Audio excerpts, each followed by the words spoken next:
जय श्री कृष्णा। राधे राधे। कैसे हैं आप सब? आई होप आप लोग बहुत अच्छे होंगे और आप सभी का वेलकम है मेरे न्यू ब्लॉग में। तो आज का ब्लॉग स्टार्ट हो रहा है। मैं नहा कर आ गई हूँ और उसके बाद आके सबसे पहले मैंने माधु आशु को जगाया बहुत प्रेम भाव से। तो माधु आशु हमारे रूम में ही लेटते हैं, तो मैं अपने साथ ही मतलब अपने रूम में ही लिटाती हूँ, इस चेयर पर लिटा देती हूँ, तो फिर मुझे भी डर नहीं लगता है। तो माधु आशु को और ऊपर से पंखा भी चलता है तो हम यहीं पर सुला लेते हैं, क्योंकि पूजा वाला रूम का फ़ैन ख़राब है पहले से ही। तो दिन में भी वो यहीं सो रहे हैं आजकल, और उसके बाद है ना रात को भी, क्योंकि अभी है ना सही करने के जो हमने जिनको बुलाया था वो अभी आए नहीं हैं। 2-4 दिन लग जाएंगे उनको आने में, जिसकी वजह से अभी फ़ैन ठीक नहीं हो पाया। तो उसके बाद है ना माधु आशु को जगाने के बाद है ना फिर मैं यहाँ पे हो जाती थोड़ा सा तैयार, क्योंकि पूजा पाठ करने से पहले थोड़ा तैयार हो जाना अच्छा रहता है। आप घर की लक्ष्मी हो, और मैं देखो क्या होता है, शादी हो या ना हो, चाहे आपकी शादी हुई हो या नहीं हुई हो, तब भी आपको है ना पूजा करने से पहले थोड़ा तैयार ज़रूर होना चाहिए। देखो बेटियां भी घर की लक्ष्मी होती हैं, बहू भी घर की लक्ष्मी होती है, तो इसलिए ना थोड़ा तैयार होके ही भगवान जी के पास जाना चाहिए। उनको भी अच्छा लगे कि हमने जो कुछ दिया है कम से कम अच्छे से यूज़ तो हो रहा है। तो इस वजह से जो कुछ भी हमें मिला है ना, कई कई बार आपने देखा होगा कि जैसे बहुत सारी ऐसी चीज़ें होती है, छोटी छोटी चीज़ें, बड़ी चीज़ की भी नहीं बात करूँगी, छोटी चीज़ें जो होती है जैसे कि डेली यूज़ वाली, जैसे कि जो हम चीज़ें लगाते हैं पहनते हैं, तो कभी कभी मन में किसी को देख के ऐसे नहीं लगता ये चीज़ अच्छी लग रही है, और उसके बाद वो चीज़ हम ले लेते हैं, उसके बाद उसको यूज़ नहीं करते हैं, पड़ी रहती है ना। किसी को देख के ले लिया कि उनके पास तो है ऐसी चीज़, तो मेरे पास भी होनी चाहिए। कभी कभी देखने से हो जाता है ऐसा, तो फिर हम वो यूज़ भी नहीं करते, 1-2 बार करने के बाद पड़ी रहती। इससे अच्छा ना जितनी भी चीज़ें जो मिली है भगवान की कृपा से, तो वो हमें थोड़ा यूज़ करना चाहिए, तैयार हो जाना चाहिए। उसके बाद है ना ज़्यादा तैयार नहीं हो, थोड़ा बहुत तैयार होके फिर भगवान जी के पास जाएं। फिर मैं भी ऐसे डेली करती हूँ, फिर मैं तैयार हो जाती हूँ, तब मैं आती हूँ अपने माधु आशु को स्नान कराती हूँ, फिर मैं उनका सुंदर सा श्रृंगार करती हूँ। तो इसके बाद है ना अभी मैंने इनको आज, और पता है मैं कभी भी ये डिसाइड नहीं किया था कि मैं ब्लू पहनूंगी, तो माधु आशु को भी मैं ब्लू ही पहनाऊंगी। लेकिन है ना ऐसे ही मतलब मैंने माधु आशु के अचानक से कपड़े निकाले, दूसरा मैं सोच रही थी पर मेरे हाथ में यही आया, तो मैंने कहा मतलब ऐसे नहीं कि वो वाला सोचा कि नहीं नहीं ये वाला नहीं, फिर ये वाला कि हाँ चलो यही बनाती हूँ। तो मतलब ऐसे ट्यूनिंग बहुत बार हो जाती है। तो इसी बीच है ना मैंने सोचा कि ना अपने जैसे ज़्यादा देर है ना मैं अगर बाल ऐसे सब बांध के रखूँ तो मेरे सर दर्द करने लगता है, जिसकी वजह से मैंने है ना अभी पोंछ लिए हैं, अब जाके पूजा करूँगी। क्योंकि है ना थोड़ा सा देर हो गई थी कि ये सब करते करते, क्योंकि मुझे पूजा में टाइम लग जाता है। किसी सखी ने हमसे पूछा था कि आपको पूजा में कितना टाइम लगता है, तो पूजा में सच बताऊं तो मुझे 1 घंटा आराम से लग जाता है। और तो क्योंकि है ना पता नहीं कैसे करके जब मैं उनके पास आती हूँ, माधु आशु के पास, कैसे करके टाइम निकल जाता है समझ ही नहीं आता। और अच्छा लगता है, मैं इस चीज़ को ये नहीं सोचती हूँ कि चलो 1 घंटा लग रहा है तो बहुत वो है, मेरा टाइम जा रहा है। नहीं, मुझे अच्छा लगता है कि मैं उनको थोड़ा टाइम दे पा रही हूँ। ये सब चीज़ें हैं ना, रूटीन अगर आपका सही से सेट है इसीलिए आप कुछ भी कर सकते हो, नहीं तो वरना तो कोई कैसे कोई कुछ कर सकता है। तो यहाँ पर है ना मैंने धूप बत्ती दिया वगैरह जला के अब करूँगी मैं पूजा पाठ। और सुबह सुबह के टाइम में अगर इस तरीके का माहौल होता है तो इसकी एक अलग ही बात हो जाती है। फिर हमने अपने भोले बाबा को जल चढ़ाया था, उसके बाद टीका चंदन किया। फिर अभी हमने देखो मेरे माधव से कितने सुंदर लग रहे हैं, बहुत प्यारे लग रहे हैं। और सच बताऊं कि शायद है ना वीडियो में इतना समझ नहीं आता होगा, सामने से तो बहुत ही सुंदर हैं। बहुत अच्छा लगता है मुझे देख के कि मतलब इतने प्यारे लग रहे हैं, और मंद मंद मुस्कुराते हैं ना, तब तो एक अलग ही बात हो जाती है। फिर आके बाहर आके मैं पूजा करूँगी, तभी बाहर आके पूजा करी हूँ। आज है ना थोड़ा जैसे कि है ना कल से थोड़ा निष्ठू की तबीयत खराब हो गई है।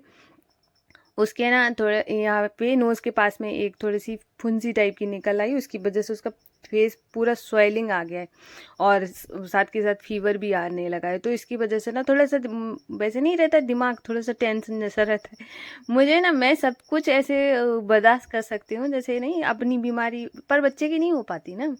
बच्चे के साथ ऐसा लगा रहता है कि मतलब बच्चे को कुछ नहीं होना चाहिए, मतलब अपने को कुछ भी हो पर बच्चा ठीक रहे, ऐसे मतलब। जबकि जैसे फुंसी हो गई है, पर वो है ना थोड़ा ज़्यादा ही स्वेलिंग आ गया है, जिसकी वजह से ना वो थोड़ा सा ज़्यादा ही मतलब एकदम अजीब सा फेस नहीं हो जाता है, ऐसा हो गया है। तो थोड़ा अच्छा नहीं लग रहा था आज, लेकिन पर कोई नहीं है, अब हो जाता है तो कभी कभी हो ही जाता है।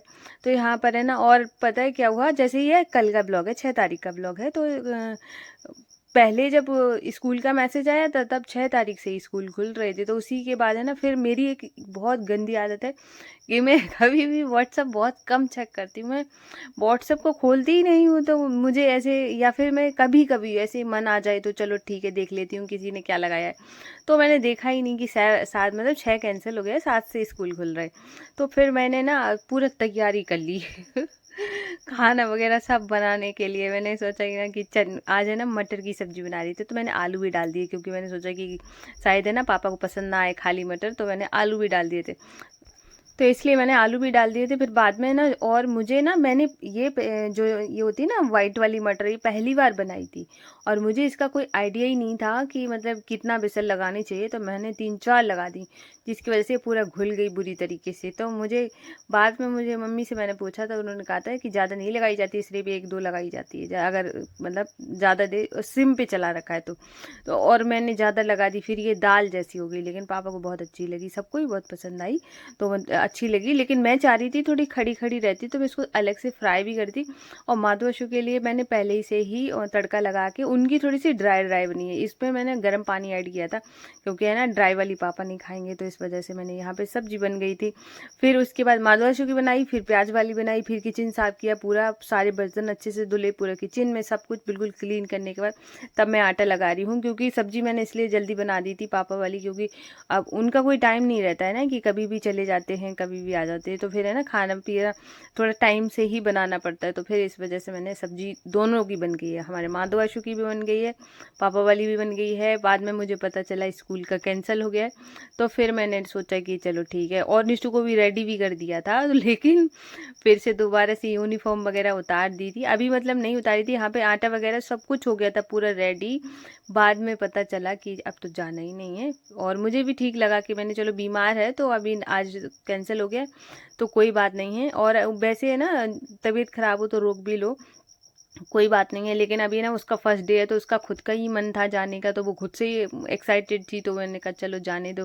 तो अभी मैं यहाँ पे सबसे पहले अपने माधु अशु के लिए रोटियाँ बनाऊँगी, क्योंकि उनको भोग लगाने के बाद ही, और तो तब मैं सबको मतलब खिलाती हूँ। तो सुबह सुबह के टाइम में ना जैसे माधु अशु और निष्ठू ये और कृष्णा ये लोग खा लेते हैं सुबह सुबह, बाकी लोग तो थोड़ा सा लेट ही खाती हूँ। और है ना एक हमारी सखी का कमेंट आया था कि आपको ना जैसे उनको थायराइड है, जिसकी वजह से वो बहुत ज़्यादा वीक हो रही हैं, और तो क्या करना चाहिए। देखो थायराइड का ज़्यादातर जो मैंने सुन रखा है उसके अकॉर्डिंग मैं बता रही हूँ, क्योंकि मुझे इतना ज़्यादा, क्योंकि डॉक्टर वाली बात होती है ना, इतना ज़्यादा नॉलेज तो हर किसी को हो नहीं सकती। तो जैसे आपको है ना थायराइड है और जैसे आपका पतलापन आ रहा है, तो वो उसमें क्या होता है कि आपको दवाई खानी ही पड़ती है। तो उसमें आप है ना, इससे अच्छा है ना कि आप होम्योपैथिक दवाई होती है ना उसको ज़्यादा ठीक रहेगा।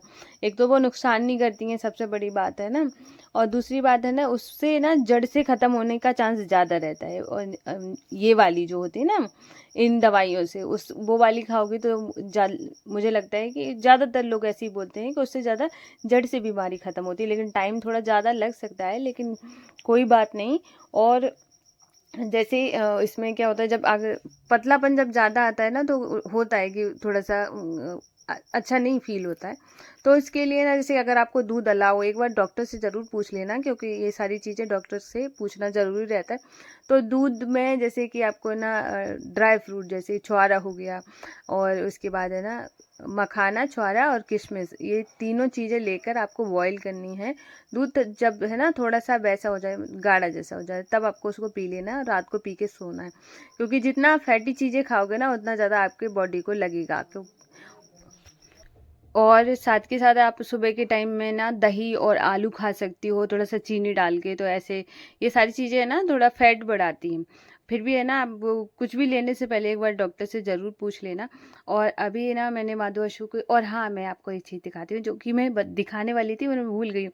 मतलब ये अभी तो मैं दिखाई रही थी कि ये वाला जो मैंने ऑर्गेनाइज़र है, ये मैंने माधु अशु के लिए लिया था। जैसे कि जब निष्ठू के लिए मैंने लिया था, जो मैं जिसको वाइट कलर का, जो कि आपको दिखा चुकी हूँ, वो जब लिया था उसके बाद ही 2 दिन के बाद फिर मैंने माधु अशु का भी ऑर्डर कर दिया था, क्योंकि मुझे इनके लिए भी लेना था कि सारी चीज़ें अच्छे से ऑर्गेनाइज हो जाएं। तो मैंने ले लिया है, और और इनका मैंने कलरफुल इसलिए लिया कि हमारे माधु बसु के पास है ना सारे कलर्स है, सब भगवान जी कोई कोई सी कलर के कपड़े पहने, कोई से, तो मैंने सोचा इनके पास है ना कलरफुल ज़्यादा अच्छा लगेगा, तो फिर मैंने इसीलिए लिया।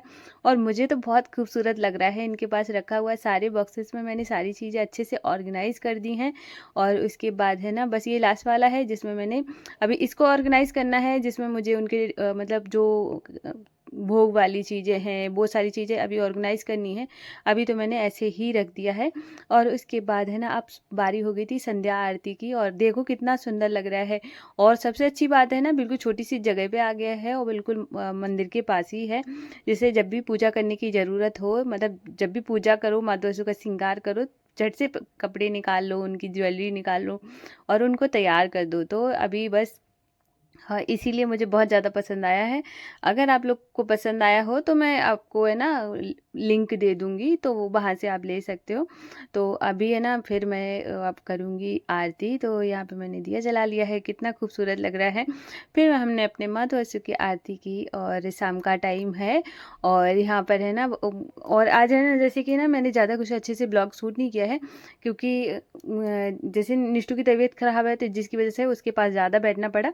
और तो अब मैं आ गई थी बाहर, तो दिया रखूँगी आके। अभी आज तो थोड़ा मौसम ठीक है, वैसे तो ना अभी 2-3 दिन से हवा तेज़ चल रही थी और बारिश भी हो रही थी, आज तो ठीक है। तो यहाँ पर है ना अब जाके मैं दिया रखूँगी। और ये सामने है जो भोले बाबा हैं, उनके पास भी हमारे नेबर में हैं, वो रख के जाती हैं दिया। तो यहाँ पर है ना फिर पूजा पाठ हो गई है, तो जहाँ मंदिर होता है वहाँ पे रौनक हो ही जाती है और बहुत अच्छा लगता है। और यहाँ पर आके फिर मैंने दरवाजे पे दिया रखने के बाद अब मैं करूँगी बाहर पूजा। तो एक सखी का कमेंट था कि क्या हम केले का पेड़ लगा सकते हैं आंगन में, तो आंगन का तो मुझे नहीं पता है, पर मैंने बाहर लगाया हुआ है। और बहुत लोग बोलते हैं घर के सामने भी नहीं होना चाहिए, पर मुझे ऐसे लगता है भगवान की कोई भी चीज़ बुरी नहीं होती है, और मैं ये सब चीज़ें मानती भी नहीं हूँ कि मैं इतना ज़्यादा इनको मानती हूँ, वो मेरे साथ कैसे बुरा कर सकते हैं। तो मैं नहीं मानती हूँ, इस वजह से मुझे लगता है कि हम कहीं पर भी लगा सकते हैं, मैं नहीं मानती हूँ। पर फिर भी अगर आपको कोई भी डाउट हो तो किसी से पूछ लेना, क्योंकि है ना सबका मानना अलग अलग होता है। तो यहाँ पर पूजा पाठ हो गई है। उसके बाद हमने अपने माधव यशु के लिए ना आज साबूदाने की खीर बनाई है, जो कि अभी बन रही है। अब मैं जाके ना भोग लगाऊंगी जाके, तो यहाँ पे दिया रख दिया है। और आप लोग बताना कि आपको आज का ब्लॉग कैसा लगा है। अगर पसंद आया हो तो प्लीज़ वीडियो को लाइक कर देना। अगर आप लोग न्यू हैं तो चैनल को सब्सक्राइब करना बिल्कुल ना भूलिएगा। और मैं आपको मिलूँगी कल न्यू ब्लॉग में, तब तक के लिए राधे राधे, जय श्री कृष्णा, हर हर महादेव।